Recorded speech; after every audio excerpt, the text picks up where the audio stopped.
Singapore 63,000 पर मुश्तमिल एक छोटा सा मुल्क है। इस मुल्क का टोटल रकबा 722 किलोमीटर स्क्वायर है। 1960 में इस मुल्क में गैंग्स का राज था। बेरोजगारी आम थी, हर रोज़ मजदूरों की हड़तालें हुआ करती थी। इस मुल्क के पास कुदरती वसाइल भी बहुत कम थे। मुल्क की आबादी का ज़्यादातर हिस्सा कच्ची आबादियों में रहता था। करप्शन आम थी। मुल्क की आबादी का ज़्यादातर हिस्सा गैर तालीम याफ्ता था, मगर आज इस मुल्क का हर शहरी औसतन 5 लाख रुपए पर महीना कमाता है।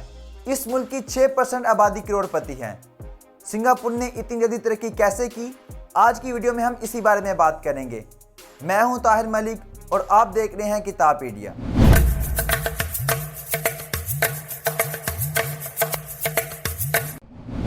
सिंगापुर 63,000 पर मुश्तमिल एक छोटा सा आइलैंड है।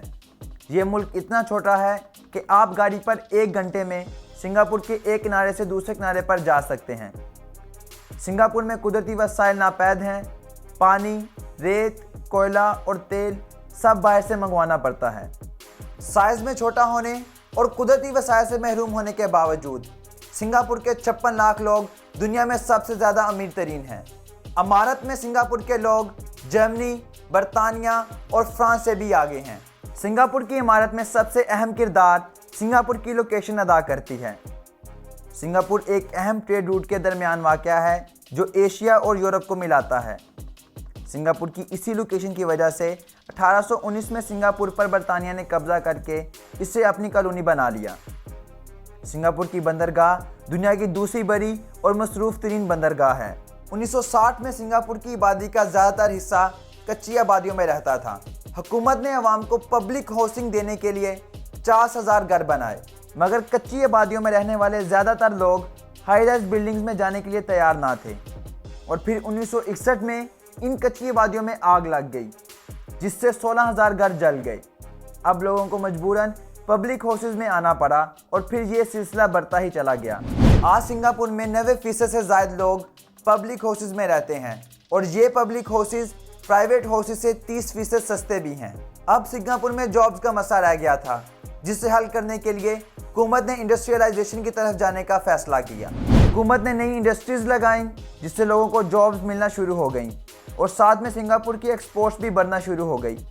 1980 तक सिंगापुर मैन्युफैक्चरिंग हब बन चुका था। सिंगापुर कंप्यूटर्स की हार्ड डिस्क बनाने में सबसे आगे था।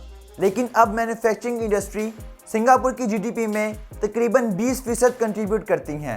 सिंगापुर की जीडीपी का ज़्यादातर हिस्सा सर्विस इंडस्ट्री पर डिपेंडेंट है। सिंगापुर ने अपनी सर्विस इंडस्ट्री को कम्पेटिटिव बनाने के लिए उसे प्राइवेटाइज कर दिया।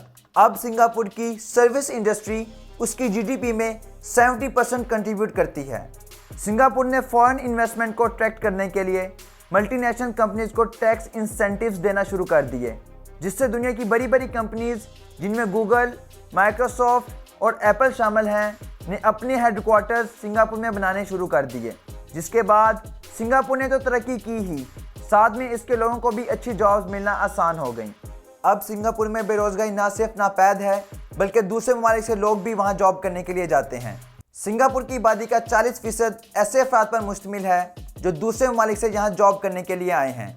सिंगापुर बिजनेस के मामले में भी दुनिया का आसान तरीन मुल्क है। सिंगापुर की हुकूमत अपनी शहरियों से उनकी आमदनी का 35% टैक्स लेती है और सिंगापुर के लोग बाखुशी इतना टैक्स देते भी हैं।